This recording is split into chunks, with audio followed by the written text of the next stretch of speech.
suka menulis novel yang fiktif, ada yang suka menulis biografi yang real, dan sebagainya, dan sebagainya. Jadi matematika itu tidak satu definisinya. Banyak kok dalam situ. Jadi kalau ada yang suka bilangan ya silahkan. Ada yang suka pola ya silahkan. Selama ini kita menganggap bahwa matematika itu cuma, pokoknya matematika susah. Padahal dalam matematika itu ada bilangan. Jangan sampai kamu susah di bilangan tapi tidak susah di pola. Jangan sampai kemampuan spasialmu bagus. Jangan sampai kamu tidak suka tentang bilangan, tentang pola, tetapi kamu suka tentang ruang. Yang suka main game 3 dimensi itu salah satu orang yang suka tentang ruang. Jangan sampai kamu tidak suka ketiganya, tapi kamu suka tentang hubungan asmara misalnya. Ya itu matematika juga. Jadi jangan menganggap bahwa selama ini orang berpikir matematika itu susah karena kenapa? Mereka tidak tahu apa itu matematika. Makanya dia menganggap semuanya serba susah. Padahal sebenarnya tergantung sudut pandangnya. Ada cewek cantik dipandang dari depan, tapi dipandang dari samping tidak cantik. Jadi tidak mungkin kita berkesimpulan bahwa cewek itu jelek karena dipandang dari samping. Karena dari depan dia cantik. Sama dengan matematika itu. Jangan memandang generalisasi bahwa matematika itu susah. Padahal matematika itu tidak susah amat kok. Nah, tergantung kamu mandangnya dari mana. Kalau kamu mandang dari kalkulus, integral lipat 3, ya susah. Kalau kamu mandang bahwa matematika itu yang mempelajari ruang, yang mempelajari pola, yang tidak susah. Karena dia hanya belajar kubus, persegi, dan sebagainya. Terutama untuk SD. Nah, ini yang menjadi persoalan sebenarnya. Jadi, harapan saya kepada adik-adik, mindsetnya agar diubah. Ya, kalau kalian tidak suka mandang angka, ya jangan dipandang. Tanya. Dulu, tahun 40-an, orang cantik itu adalah orang yang ada di kampung. Orang Papua menganggap bahwa yang hitam itu cantik, orang Maumere menganggap bahwa yang hitam itu cantik, orang Dayak menganggap bahwa yang putih itu cantik. Jadi semua kecantikan dulu itu bergantung sama daerah masing-masing. Setelah media ada, ini saya ceritakan nih terkait dengan ini. Setelah media ada di televisi, pabrik-pabrik kosmetik tiap hari menampilkan iklan bahwa cantik itu harus putih.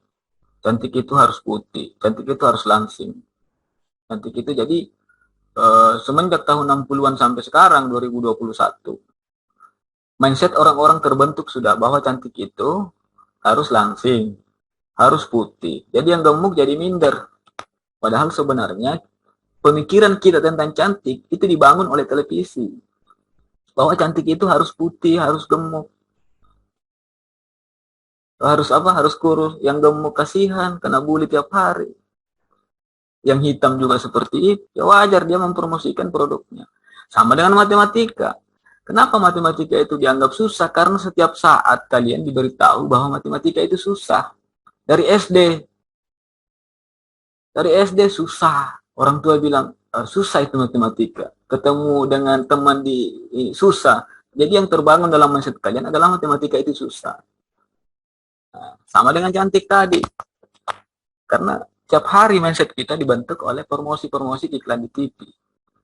Bahwa cantik itu harus putih, langsing. Kasihan yang gemuk dengan hitam. Yang gemuk diet, yang hitam beli racikan. Kasihan mereka itu. Karena kenapa? Karena faktor media tadi yang memberikan kita doktrin bahwa cantik itu harus putih dan langsing.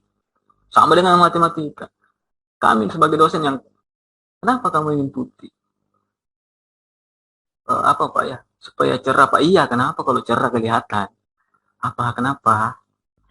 Supaya lebih cantik. Iya, kenapa kalau lebih cantik? Ya kan tidak bisa jawab kenapa kamu begitu. Memang itu hanya obsesimu sendiri. Mau jadi putih. Karena sudut pandangmu menganggap bahwa orang cantik itu harus putih. Nah, sama dengan matematika itu. Kalau kalian menganggap susah karena sudut pandang kalian melihat dia sebagai susah. Coba pandang dari sudut yang lain. Misalnya dia hitam. Tidak usahlah suruh dia jadi putih. Cukuplah kamu hitam. Kamu manis kok kalau hitam. Iya kan? Nah, begitulah yang terbangun.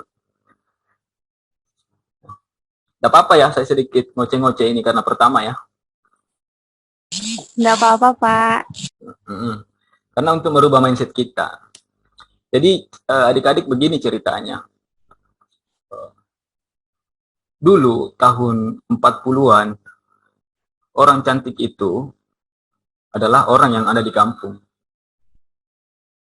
Orang Papua menganggap bahwa yang hitam itu cantik, orang Maumere menganggap bahwa yang hitam itu cantik, orang Dayak menganggap bahwa yang putih itu cantik.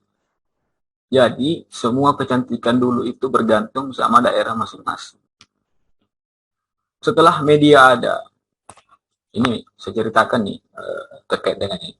Setelah media ada di televisi, pabrik-pabrik kosmetik tiap hari menampilkan iklan bahwa cantik itu harus putih, cantik itu harus putih, cantik itu harus langsing, cantik itu jadi semenjak tahun 60-an sampai sekarang 2021, mindset orang-orang terbentuk sudah bahwa cantik itu harus langsing, harus putih, karena membuat hal yang abstrak itu menjadi lebih konkret. Kalau perlu bawa bendanya masuk ke dalam kelas. Bahas segitiga, bawa segitiga. Bawa segi empat, bawa segi empat. Nah, seperti itu kira-kira. Jadi inilah tugas kalian, bagaimana caranya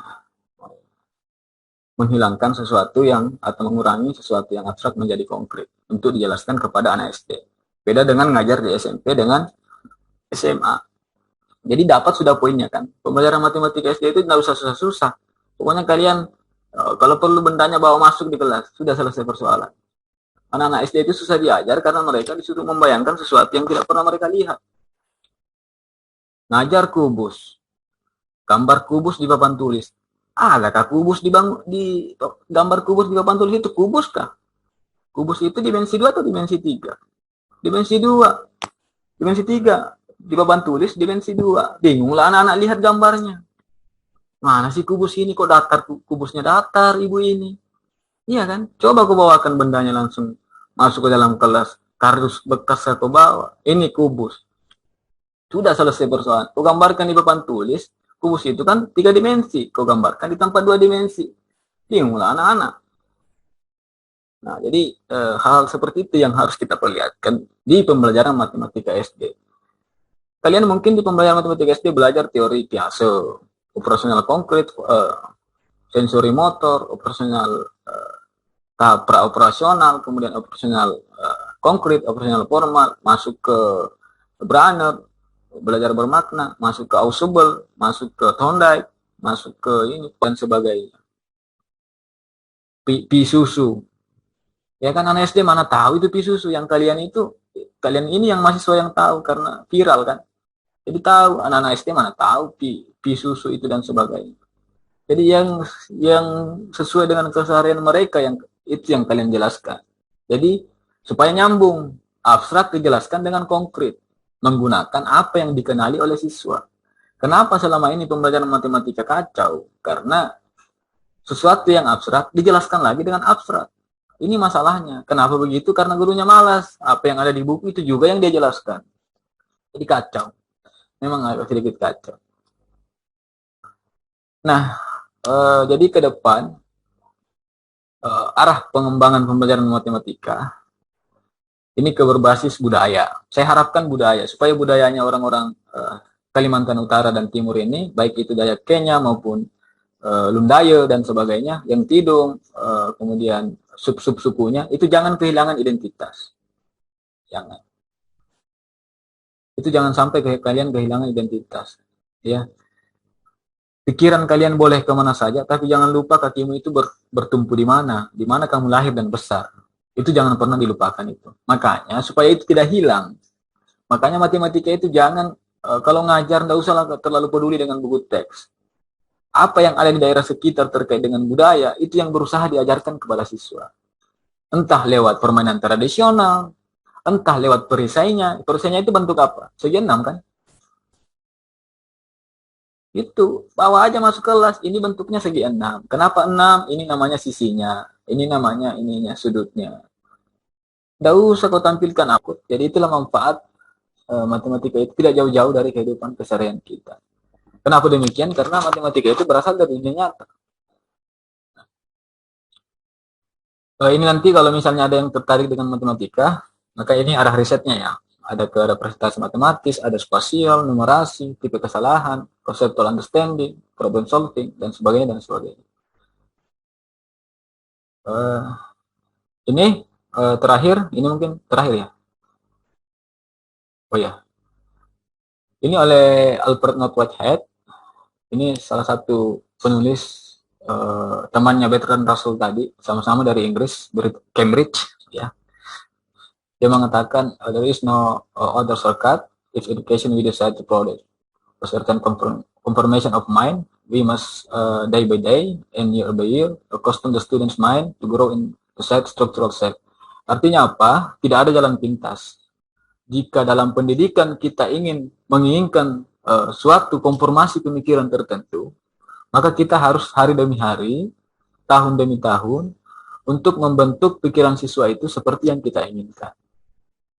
Nah, jadi apa maksudnya ini? Jangan pernah menyerah. Kalau kita ingin melakukan perubahan, maka kita harus secara konsisten, hari demi hari, tahun demi tahun, untuk membentuk pikiran siswa itu menjadi struktur seperti yang kita inginkan. Seperti promosi iklan media tadi. Tiap hari kita lihat cantik itu harus pakai fonts. Sama dengan pemikiran itu. Kalau pemikiran itu diajukan berulang-ulang, maka itu akan dianggap sebagai suatu kenyataan. Meskipun itu hoax. Ya, jadi memang kadang permainan media sekarang seperti itu. Kalau hoax sudah diputar berulang-ulang, maka suatu saat nanti itu akan dianggap sebagai suatu kenyataan. Karena kenapa? Pemikiran terbentuk oleh apa yang kita lihat. Kalau setiap hari disuguhi seperti itu, ya maka kita akan jadi terpengaruh menganggap bahwa itu fakta, padahal itu adalah hoax. Nah, jadi salah satu caranya ya adalah kita harus hari demi hari untuk membiarkan pemikiran siswa terbentuk seperti yang kita inginkan. Baik, saya pikir seperti itu untuk ini. Jika ada pertanyaan, mungkin saya persilakan ya. Mungkin saya terlalu banyak cerita, mohon maaf, karena memang apa ya, saya menyadari bahwa selama ini mindset kita yang salah dalam memandang sesuatu. Meskipun dijelaskan secara panjang lebar terkait dengan pembelajaran matematika, tetapi pada intinya kita melupakan intisari dari matematika itu dan intisari dari pembelajaran matematika. Intisari matematika itu ya terserah kalian mau anggap sebagai ilmu bilangan, ilmu ruang, ilmu struktur, ilmu pola, ilmu bingung dan sebagainya, silahkan. Dan intisari dari pembelajaran matematika adalah kalau di SD adalah kontekstual dan realistik yang dikaitkan dengan keseharian siswa, entah dari sisi budaya, entah dari sisi permainan tradisional, kemudian entah dari sisi letak geografis dan sebagainya dan sebagainya. Ini yang penting. Tidak usah terlalu panjang lebar kita bercerita di Jakarta menggunakan media ini. Ya di Jakarta kan begitu. Beda ada situasinya dengan harus menggunakan video pembelajaran, harus menggunakan PowerPoint. Sekali mengajar sampai di daerah Lumbis Ogong sana, tidak ada listrik.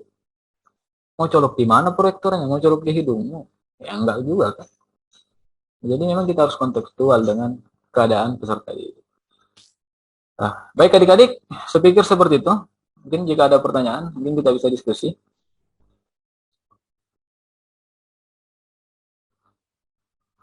Silakan.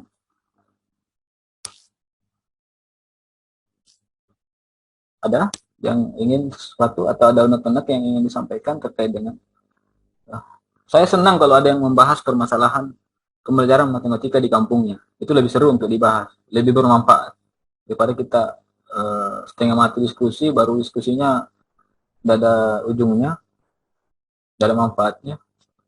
Mungkin ada adik-adik yang mau ini, silakan.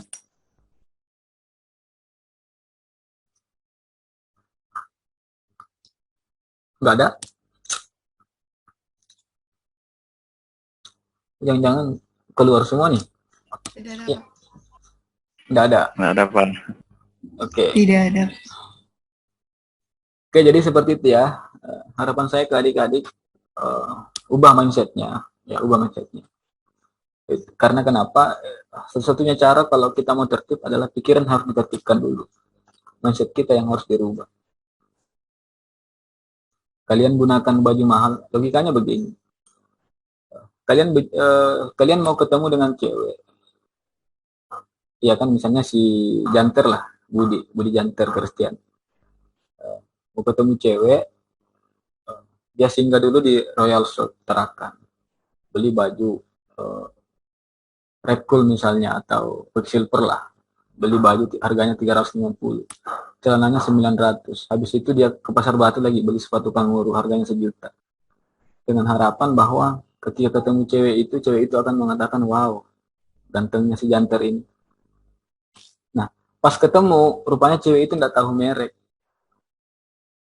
Sekarang pertanyaannya, apakah baju yang mahal-mahal itu dianggap seperti baju biasa? Ya Pak. Iya kan? Ya Pak. Iya, benar kan? Jadi kadang kita yang membangun sendiri pikiran-pikiran itu, padahal orang lain biasa aja melihat kita. Sama dengan tadi, kalian pakai MS Glow dan sebagainya, kalian tambah glowing dengan harapan bahwa kalian akan terlihat glowing di mata orang. Siapa juga yang perhatikan wajahmu itu? Tidak ada. Tidak usahlah terlalu banyak menghabiskan anggaran itu. Ini. Jadi kadang kita membangun pemahaman yang tidak seperti itu kenyataannya. Kalian punya motor bagus, sekali lewat depan cewek kencang, berharap diperhatikan dengan cewek, dilihat oleh cewek itu. Ya cewek itu tidak merhatikan kok tadi waktu kamu lewat. Jadi percuma dong kamu ngegas dan pakai motor bagus, ya kan? Saya yakin laki-laki seperti itu. Ada harapannya untuk ketika bawa motor keren, dia merasa diperhatikan. Padahal sebenarnya tidak ada yang memperhatikan dia. Iya kan? Karena harapan kita yang membangun sendiri. Jadi hidup yang biasa aja lah. Tidak usah terlalu ini, sesuai ekonomi aja lah. Tidak usah terlalu memaksakan. Jangan sampai seperti tadi itu. SPP-nya kok bisa sampai 5 juta itu loh. Tiap bulan dikirimin duit 3 jutaan. Orang tuanya cuma beladang. Kasihan itu orang tua kalau seperti itu. Bagus kalian pulang aja. Ini tidak usah kuliah bakti, dia beladang. Itu lebih menghasilkan. Karena menghabiskan uang hanya untuk gaya-gayaan aja. Padahal tidak ada juga orang yang memperhatikan kalian. Itu kan seperti itu. Itu mohon maaf ketika banyak ini karena memang mindset sudah harus dirubah. Kalian sudah mahasiswa, sudah semester 3, itu tidak bakalan terasa. Kalian sudah semester 5 PPL sudah selesai. Kalian harus terjun menjadi seorang guru yang diharapkan membawa perubahan kepada peserta didik ke depan. Oke, baik. Saya pikir untuk hari ini jika tidak ada pertanyaan, kita cukupkan dulu. Mungkin ke depan nanti saya akan pikirkan apakah kita menggunakan Dell atau Google Classroom untuk perkuliahan kita nantinya. Tetapi arah perkuliahan kita ini mengarah ke sekolah penggerak ya, karena itu yang lagi arah kurikulum. Kan setiap 10 tahun kurikulum berganti. Sekarang sudah 2021. Kalian semester 7 itu 2023. Itu otomatis kurikulum sudah berjalan, itu yang baru. Otomatis yang ke-13 sekarang sudah ketinggalan. Jadi tidak mungkin saya mengajari sesuatu yang sudah tidak akan kalian gunakan nanti. Percuma. Mending kita pikirkan bervisi ke depan. Karena itu yang akan booming pada saat kalian menjadi sarjana. Dan itu penting untuk diketahui sebagai suatu bentuk bahan sharing bagi guru-guru yang ada di pedalaman. Nah, itu maksud saya. Kalau peduli dengan kampung halaman, ya silakan majukan pendidikan yang ada di kampung. Supaya tanahmu itu tidak diambil lagi, jadi lahan sawit lah, jadi lahan batu bara, dan sebagainya. Kalian dapat apa? Tidak ada, hanya beladang. Ya, cocok saya pemikiran begitu. Harus diganti itu pemikiran yang ini. Akanlah kalian maju. Kasihan ini orang-orang tua yang ada di ini. Sudah terbelakang, ekonominya di bawah, orang-orang luar yang bermobil bagus dan sebagainya. Kasihan kalian yang ada daerah pedalaman. Tidak cocok itu, harus diubah itu. Kalian harus berpendidikan untuk mengubah kampung kalian itu supaya tidak dikelola oleh orang lain. Meskipun saya pendatang juga, tetapi saya tetap peduli terhadap ini. Oke, baik adik-adik, saya pikir untuk hari ini cukup. Mohon maaf jika ada sesuatu yang keliru atau menyinggung, terutama terkait dengan racikan, baju bermerek dan sebagainya. Mohon maaf, tetapi silakan sesuaikan dengan ekonomi saja ya. Itu penting. Karena kenapa? Kasihan orang tua kalau kalian terlalu bergaya, tetapi ini. Baik, saya pikir cukup. Terima kasih atas partisipasinya. Saya kira Assalamualaikum warahmatullahi wabarakatuh dan selamat sore. Terima kasih, Pak. Waalaikumsalam warahmatullahi wabarakatuh. Terima kasih, Pak.